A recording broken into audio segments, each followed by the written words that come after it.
In 2026, it does not start with a betrayal. It starts with a feeling you cannot explain.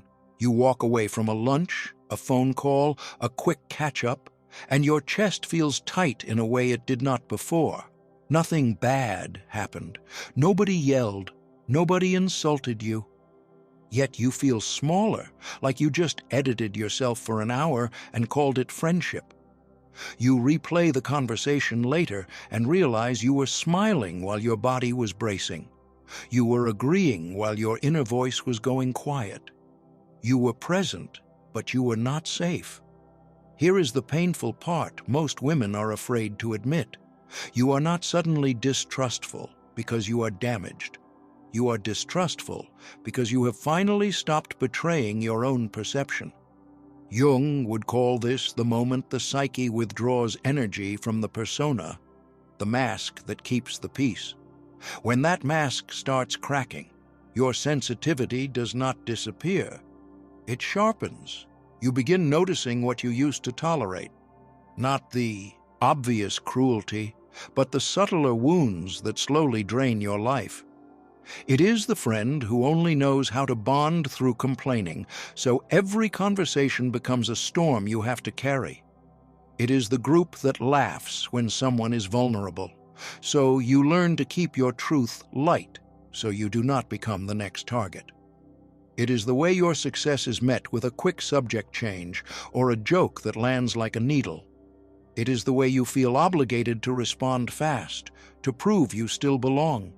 And if you take too long, you can sense the punishment forming, the coolness, the distance, the passive comments that say, "Who do you think you are now?" This is why the pain feels confusing, because it is not one big wound, it is death by 1,000 tiny cuts. It is the ongoing reality of being used as emotional furniture. The listener, the fixer, the steady one, the woman who absorbs awkwardness so everyone else can feel relaxed. The woman who carries tension that is not hers, then goes home and wonders why she feels exhausted, irritable, or numb.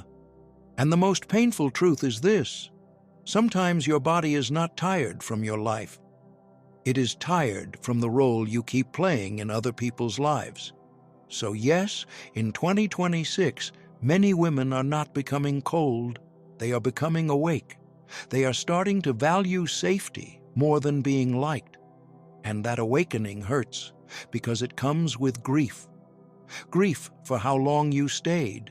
Grief for how much you gave. Grief for the version of you who kept calling it loyalty when it was really fear of losing people who were never truly holding you. If you want a clean way to spot it, use this simple drain check after any interaction. Do I feel lighter or heavier? Did I perform to be accepted? Did I stay connected out of fear? If to a yes, that is not a moral failure. That is your nervous system giving you evidence. And if this is your reality, the next truth will sting even more, because many friendships are not built on love. They are built on emotional survival.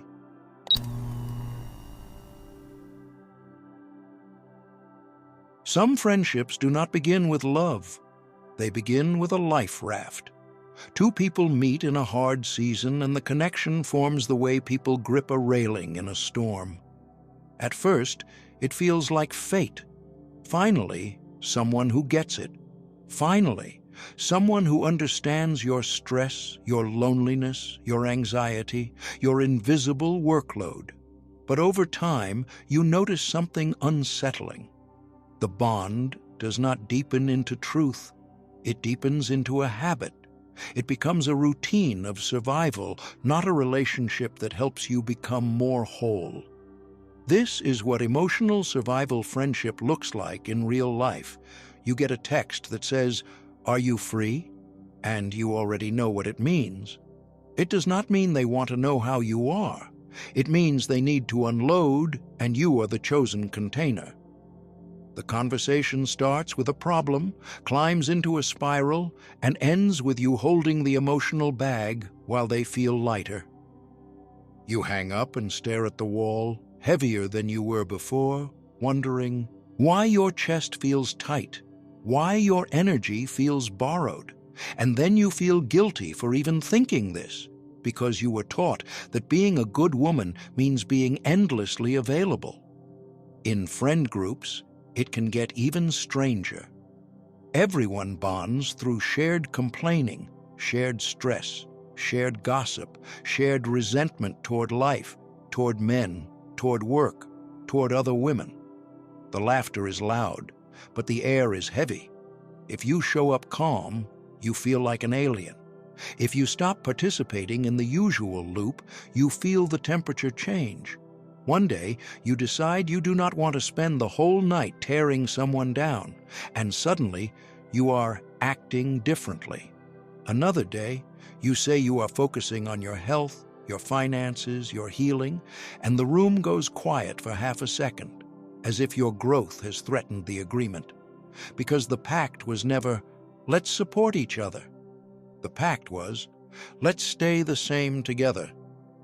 Jung would recognize this as a kind of collective trance. When people are afraid to face their own inner life, they form alliances that keep them distracted.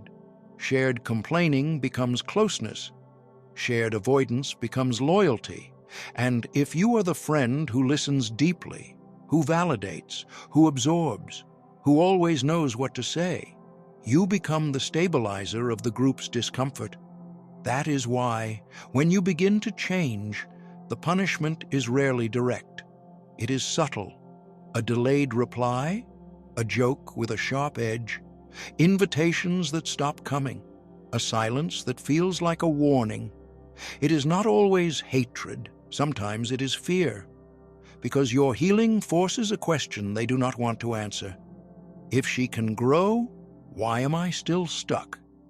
Here is the transaction test, and it is simple enough to do without becoming paranoid. Watch the pattern, not the promises. Who only shows up when they need to vent, borrow your emotional labor, or use you as a mirror? Who disappears when you need something real? Who gets irritated when you do not immediately perform your usual role? Try one small experiment. The next time someone arrives with a familiar emotional dump, respond kindly but differently. I hear you, but I do not have the capacity to hold all of this right now. Or, I can listen for 10 minutes, but then I need to step away. And then watch what happens. This is where the truth reveals itself. Real friendship adjusts. It asks, are you okay? It respects your limits. It stays warm even when you do not overgive. But coping connections collapse when you stop supplying what kept the other person comfortable. The moment your giving becomes selective, the affection becomes conditional. The warmth turns into sarcasm. The closeness turns into distance. And that is the climax most women avoid seeing because it hurts in a clean, undeniable way. You realize the bond was not built on love. It was built on access. And if friendship has been survival for them, the next question becomes unavoidable. What role were you hired to play?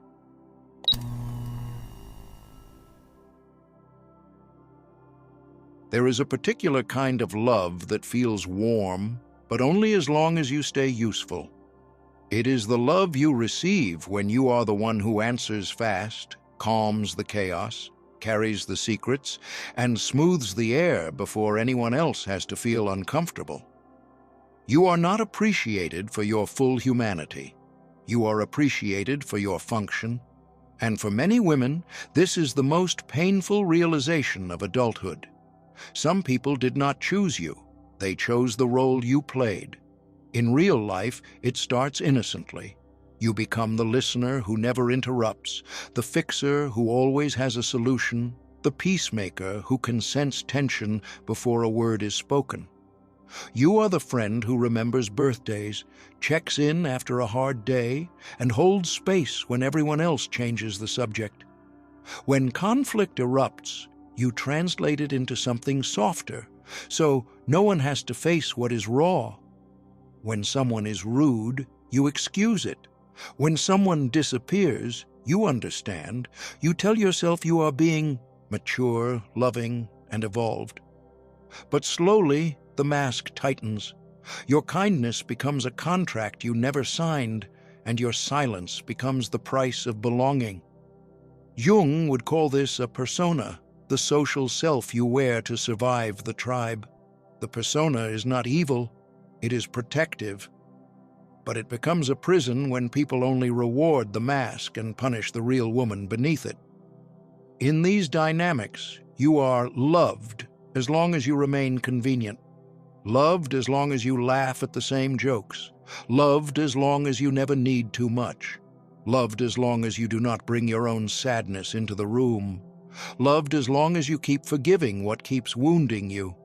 You can feel it when you start changing. The moment you stop replying instantly, someone becomes colder. The moment you do not rescue them from their consequences, they feel betrayed. The moment you stop over-explaining your boundaries, they accuse you of being distant. Sometimes it is subtle, a slower response, a missing invitation, a sarcastic comment disguised as humor. Sometimes it is loud. You used to be so understanding. What happened to you? You're selfish now. But the truth is simpler and sharper. You did not become worse. You became less available for a one-sided arrangement. This is why the role exit script is so powerful, because it tests reality without drama. Use one sentence this week, calmly and without a long explanation. I can't take that on right now. Then watch what happens next. A real friend might ask, "Are you okay?" A real friend might adjust, respect, and stay close. But an entitled dynamic will reveal itself quickly. They will pressure you. They will guilt you. They will punish you with silence, because your boundary does not just deny them help. It denies them access to the version of you that made their life easier. And here is the climax most women feel in their bodies before they can name it. The warmth disappears the moment you stop performing. Not because you failed them, but because you stopped feeding the mask they preferred. That is the moment you realize the relationship was not built on seeing you. It was built on you. Because the moment you stop playing the role, you don't just lose comfort, you trigger something darker.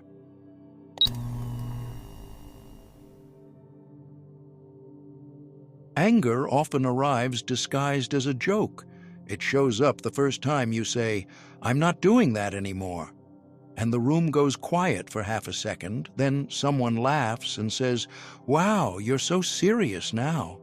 Or you stop answering every call immediately, and suddenly you get the little comments, "Must be nice to be too busy for us." Or you choose not to join the gossip, and the group chat keeps moving without you, like you were never the heartbeat of it. Nothing is said directly at first, because direct honesty would require emotional courage. So the resistance comes in sideways. Sarcasm, cold shoulders, a new kind of distance that feels like punishment. This is the shadow moment Jung warned about. The moment your growth becomes a mirror, and not everyone can tolerate what it reflects. When you start healing, you become calmer, clearer, and less reactive. You stop feeding chaos with your nervous system. You stop bending your truth into a shape that keeps everyone comfortable.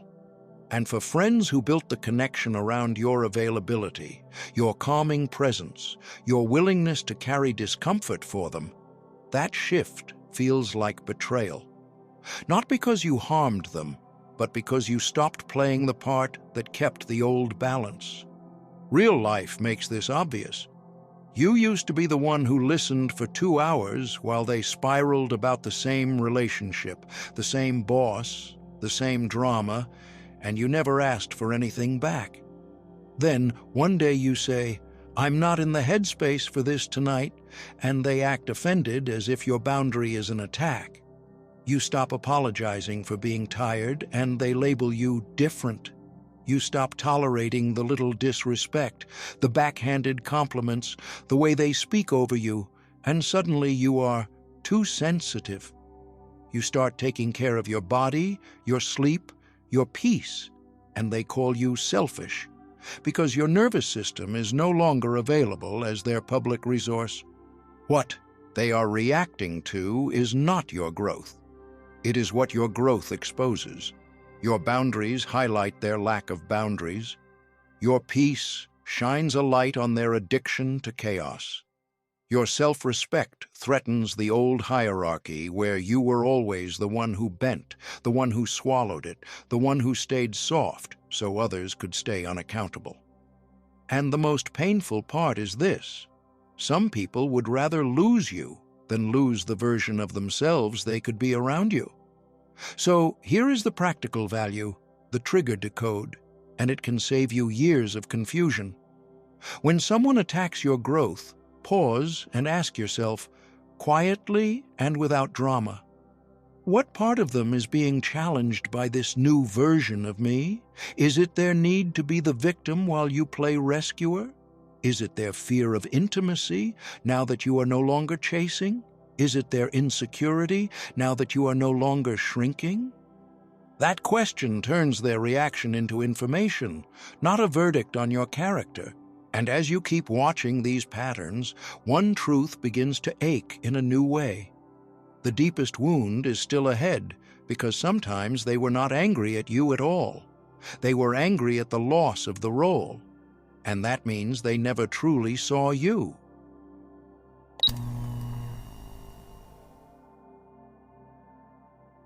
Sometimes the most painful loss is realizing you were never loved for who you actually are. You were loved for the version of you that made other people feel safe.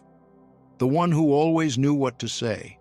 The one who absorbed the awkward silence and filled it with comfort. The one who remembered birthdays, checked in first, forgave fast, and carried the emotional weight like it was their natural talent.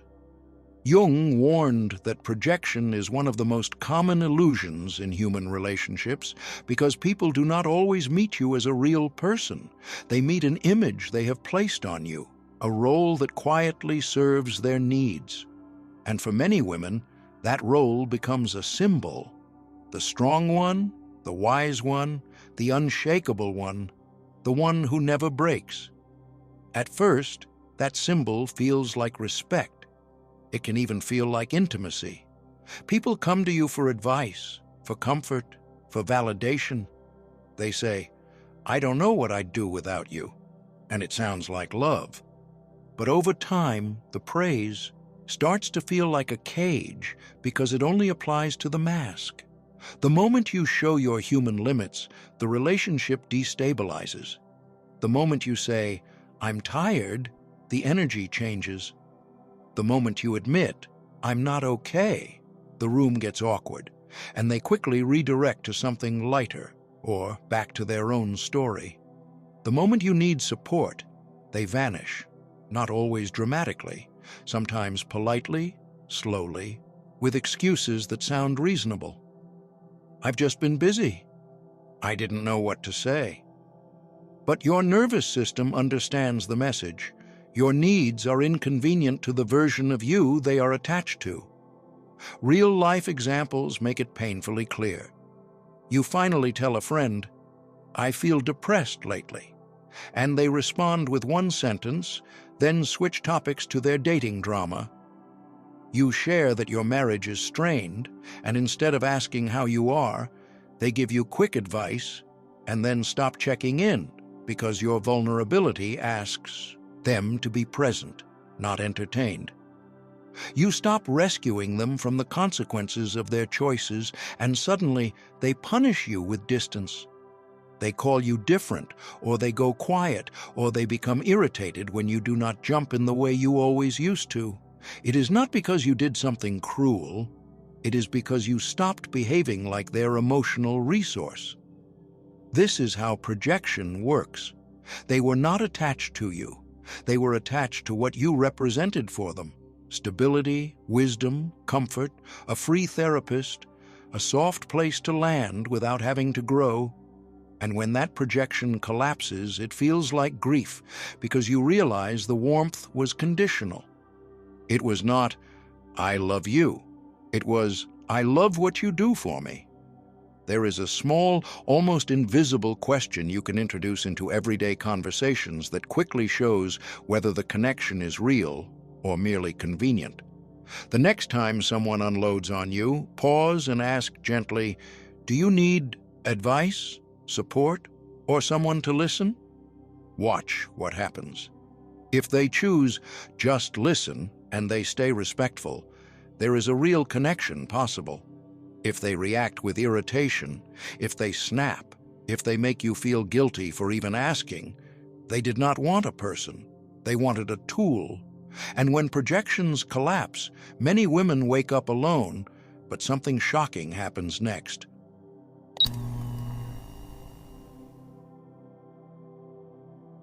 Some nights, the loneliness shows up not like sadness, but like silence after a loud room. You get home from a dinner or a group chat that never really ends, and you notice your shoulders are tense, your jaw is tight, and your mind is replaying every sentence you said. Not because you are dramatic, but because your nervous system has been doing invisible labor all evening. You laughed at the right moments. You nodded at stories you have heard 10 times. You softened your truth so nobody would feel challenged, and you left with that familiar ache. Why do I feel more alone after being with people? This is where strong women begin to change. Not with a big announcement, but with a quiet refusal. In 2026, many women are not losing friends because they are too much. They are losing friendships because they are finally becoming real, and reality does not feed performative connections. At first, it feels like something is wrong with you. The invitations slow down. The group chat goes on without your name tagged. You stop hearing about plans until after they happen. And the old reflex is to panic and fix it, to send the "hope I didn't upset anyone" text, to over-explain, to offer extra kindness like a peace offering. But then you notice something else. When you stop auditioning for your place, you can finally see what your place was. You were the emotional glue, the safe listener, the one who made the awkward moment disappear with a joke, the one who carried other people's moods like groceries you never bought. And when you stop carrying, the room changes. Some people do not miss you. They miss the service you provided. This is why loneliness is not failure. It is detox. It is the withdrawal symptoms of no longer being rewarded for shrinking. Jung would call it a step toward individuation, the painful, holy moment when you stop letting the collective decide what love and friendship should look like. You begin to choose depth over noise, even when depth costs you popularity. You would rather have one honest conversation with a woman who can hold your truth than 10 shallow interactions where you feel like you are performing a cheerful version of yourself. You stop attending gatherings that require you to laugh at disrespect, tolerate gossip, or pretend that cruelty is humor. You stop explaining your boundaries to people who benefit from you having none. You realize that peace is not a luxury, it is a standard. Here is the practical shift that makes this season less confusing. Build 3 circles. The inner circle is 3 people max. These are the ones who can hear "I'm not okay" without turning it into a lecture, a competition, or a disappearing act. The middle circle is limited access. You can enjoy them, but you do not give them your raw heart, your secrets, or your most tender seasons. The outer circle is a polite distance. You are kind, you are respectful, but you do not confuse proximity with trust. Not everyone earns your full story. And the moment you start living this way, the loneliness changes shape. It becomes cleaner, it becomes quieter, it becomes less like rejection and more like relief. Because when your circle becomes clean, you finally learn the price of real friendship. It costs comfort, it costs performance, it costs the old habit of being chosen by betraying yourself. And if a connection cannot survive your honesty, then it was never built to hold the woman you are becoming.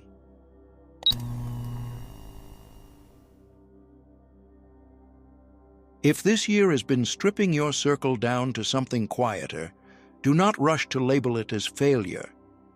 That impulse is the old survival mind speaking, the part of you that equated being surrounded with being safe. Jung's warning was never meant to make you paranoid or suspicious of everyone. It was meant to make you free. Free from the trance of roles, free from the need to be liked at the cost of being real, free from friendships that only work when you stay small, stay useful, stay easy to manage. In 2026, when certain people fall away, it is not always punishment. Sometimes it is protection.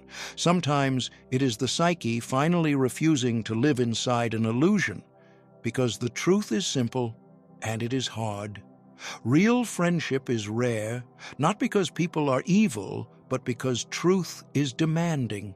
Truth destroys the survival pacts that say, "I will pretend with you if you pretend with me." Truth dissolves projection, the story where you are cast as the strong one who never needs anything, the listener who never gets tired, the forgiving one who never gets angry. Truth ruins convenience. And when truth enters the room, the relationships built on performance begin to shake. The ones built on love do not shake, they deepen. So if someone stays when you set a boundary, when you stop over-explaining, when you stop rescuing, pay attention. If someone stays when you say, "I cannot take that on," and they respond with respect instead of punishment, that is not just a friend. That is a witness to your real self. They are not attached to your mask. They are loyal to the human being underneath it. They do not require you to bleed to prove your devotion. They do not punish your growth because it threatens their comfort. They adjust because they actually care. And if no one stays, hear this with tenderness, not panic. It does not mean you are unlovable. It means you are no longer available for what was never love in the first place. It means you are meeting yourself without the noise. And that relationship, the one where you stop abandoning yourself, is the only foundation that cannot betray you. In Jungian terms, this is individuation in real life.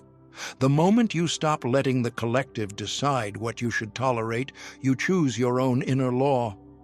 It may feel lonely at first, but loneliness is sometimes the doorway to honesty, and honesty is where a new circle begins. Here is your practical standard, simple but uncompromising. Before you call someone a friend, look for 3 minimums. Respect when you say no, consistency when you need nothing, emotional safety when you are real, not perfect people, not flawless connections, but a nervous system that does not have to brace itself around them. If the connection collapses when you stop performing, it was never friendship, it was a contract. If it becomes stronger when you become honest, it is real. If you are changing your circle in 2026 and you can feel yourself waking up, comment, "I see it now." If this touched something sacred inside you, don't let it fade into silence. Like this video, subscribe, and turn on notifications. Your presence here is not just support, it's resonance.